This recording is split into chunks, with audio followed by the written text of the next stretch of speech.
मेरा नाम नीरज सक्सेना है।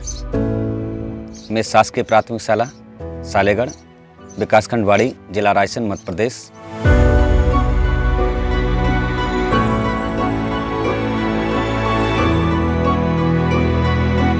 वहाँ पर मेरी पदस्थापना हुई 2009 में 6 नवंबर को। तब से मैं आज तक वहाँ सेवाएं दे रहा हूँ।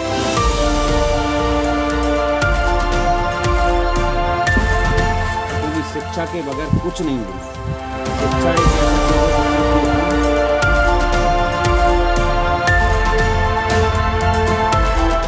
मेरे विद्यालय में जब मेरी पहली पोस्टिंग हुई थी तब 10-12 बच्चे पढ़ा करते थे, और उसके बाद से मैंने प्रयास किया कि क्यों ना जो भील और आदिवासी जो बच्चे हैं इनको अच्छी शिक्षा दी जाए, और उसी प्रयास में मैं आज तक लगा हूँ। और आज मेरे स्कूल में 115 बच्चे हो गए हैं। –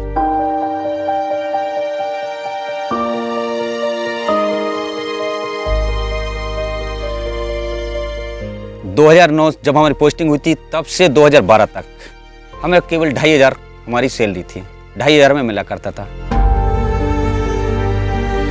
तो हमें यह लगता था कि हम 2500 रुपये में यहाँ आकर क्या अपने बच्चों का जीवन यापन कर पाएंगे और क्या इन लोगों के जीवन में बदलाव ला पाएंगे। लेकिन कहते नहीं हैं कि जहाँ राह होती है वहाँ चाय होती है।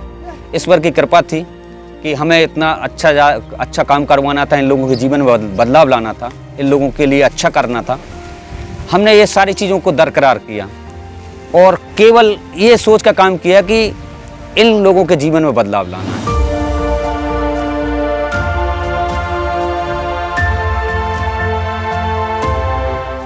जब इन लोगों के यहाँ हम संपर्क करने आते थे, क्योंकि संपर्क हमने इसलिए करना प्रारंभ किया कि जब हमारे स्कूल में जो बच्चे आते थे, बकरियाँ चरा रहे हैं, गाय चरा रहे हैं, हम पूछते थे स्कूल जाते हो नहीं जाते, कहाँ रहते हो, तो कहते थे यहाँ से 3 किलोमीटर 2.5 किलोमीटर एक भील टोला है, जंगल है, वहाँ पर हम रहते हैं। तो हम एक बार जब आए, हमने देखा, इन लोगों से बात की, इनके परिवार के लोगों से बात की, आप अपने बच्चों को स्कूल क्यों नहीं पहुँचाते। तो कहले क्या करेंगे बच्चों को पढ़ा के, क्या होना है पढ़ाई से, क्या होगा। हमने कहा पढ़ाई बहुत इंपॉर्टेंट है, आपको पता है पढ़ाई कितनी ज़रूरी है। बच्चों का मानसिक विकास, शारीरिक विकास, हर चीज़ विकास करती है पढ़ाई। उनके बच्चों को स्कूल से जोड़ा, फिर वो धीरे धीरे करके सारे लोग धीरे धीरे करके वो जुड़ते चले गए। और आज यहाँ एक भी ऐसा बच्चा नहीं जो शिक्षा ग्रहण नहीं कर रहा है, स्कूल नहीं जा रहा है या उसका स्कूल में नाम नहीं लिखा हो।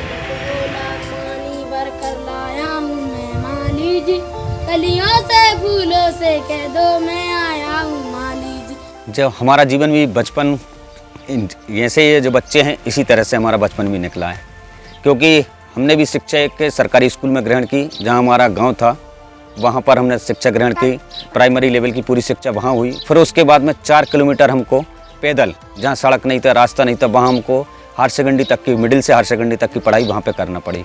उसके बाद हमें ग्रेजुएशन के लिए रायसेन आना पड़ा। रायसेन आए तो क्योंकि हमारी स्थिति, पारिवारिक स्थिति, आर्थिक स्थिति इतनी मजबूत नहीं थी, क्योंकि पिताजी खेती किसानी करते थे और इतनी ज़्यादा खेती किसानी भी नहीं थी। हम 4 भाई और एक बहन है। हमारे पिताजी ने किस परिस्थितियों में पढ़ा है ये हम जानते हैं, क्योंकि आर्थिक स्थिति मजबूत नहीं थी। तो हमने ट्यूशन, बच्चों को घर घर जाकर ट्यूशन पढ़ाना प्रारंभ किया, प्राइवेट स्कूल में पढ़ाना प्रारंभ किया। और वो करते करते रुचि ऐसी आई कि क्यों ना अपन भी, उसी समय ये जॉब निकलने लगी थी, शिक्षकों की जॉब निकलने लगी थी। तो हमने कहा कि क्यों ना ये फार्म भरा जाए और यहाँ पर टीचर की जॉब की जाए, क्योंकि हम टीचर से जुड़े हुए भी हैं। यहाँ हर चीज़ के लिए हमें एक चैलेंज मिला। यहाँ बच्चों को स्कूल तक जोड़ने के लिए रास्ता नहीं था।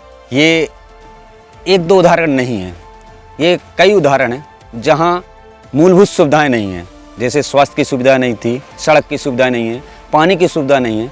वहाँ पर ये बच्चे आज काफ़ी किताब पेन के माध्यम से पढ़ाई कर रहे हैं, स्कूल जा रहे हैं और स्कूल जाकर अपने व्यक्तित्व को निखार रहे हैं, अपने आप को एक अच्छा इंसान बना रहे हैं। मेरे परिवार ने, मेरे बड़े भाई, मेरे छोटे भाई, माता पिता ने भी मुझे बहुत सपोर्ट किया कि नहीं बेटा बहुत अच्छा काम कर रहे हो, बहुत अच्छा काम कर रहे हैं। और उसका परिणाम ये हुआ कि 2022 5 सितंबर को महामहिम राष्ट्रपति के माध्यम से मुझे राष्ट्रीय शिक्षक पुरस्कार से सम्मानित किया गया। यदि मैं इस विद्यालय में नहीं होता तो हो सकता है ये पुरस्कार मुझे नहीं मिलता, क्योंकि जो परिस्थितियाँ थीं, जितनी विपरीत परिस्थिति थी, उन परिस्थितियों में से अपने आप को एक अच्छा शिक्षक, एक अच्छा व्यक्ति, एक अच्छा व्यक्तित्व निखार कर लाना, ये मेरे लिए बहुत बड़ी चुनौती थी। और उसमें मैं सफल हो गया। और मुझे बड़ी खुशी होती है कि इन लोगों के बीच में से निकल के मुझे राष्ट्रपति पुरस्कार मिला। मैंने तो अपना जीवन इस गांव को और यहाँ के गांव के लोगों के लिए जीवन समर्पित कर दिया है कि जितनी भी मेरी नौकरी बची है यहीं पर इन लोगों के बीच में ही समर्पित कर दी है और यहीं इन लोगों के लिए नौकरी करूँगा। क्योंकि यदि यहाँ से मैं चला गया तो यहाँ शिक्षा की जो जोत हमने जलाई है वो बुझ ना जाए। इसलिए जब तक मैं यहाँ नौकरी कर रहा हूँ, जब तक शासन ने मुझे यहाँ तक नौकरी के लिए मुझे मेरी उम्र निश्चित की है, मैं तब तक यहाँ नौकरी करूँगा, चाहे कितनी मुझे विपरीत परिस्थितियाँ हैं। यहाँ 115 बच्चे हो गए हैं और 115 बच्चों को हम शिक्षा दे रहे हैं और ऐसी शिक्षा दे रहे हैं जो कि हमें नहीं लगता कि ज़िले के अंदर, हमारे ज़िले के अंदर या मध्य प्रदेश के अंदर एक ऐसा स्कूल मिलेगा आपको जहाँ हमने एक ऐसा वातावरण निर्मित कर रखा है कि पूरे स्कूल में हमने बोर्ड लगा रखे हैं। बोर्डों के माध्यम से बच्चे खेल खेल के माध्यम से शिक्षा ग्रहण कर रहे हैं। उनके अंदर हमने भय खत्म कर दिया, डर का वातावरण खत्म कर दिया। बच्चे खुशी खुशी आते हैं और छोटी से छोटी, बड़ी से बड़ी चीज़ें वो बोर्डों के माध्यम से, हमारे माध्यम से, TLM के माध्यम से वो शिक्षा ग्रहण कर रहे हैं और उन्हें ऐसा लगता है कि हम एक अच्छे, एक आदर्श विद्यालय में एक शिक्षा ग्रहण कर रहे हैं।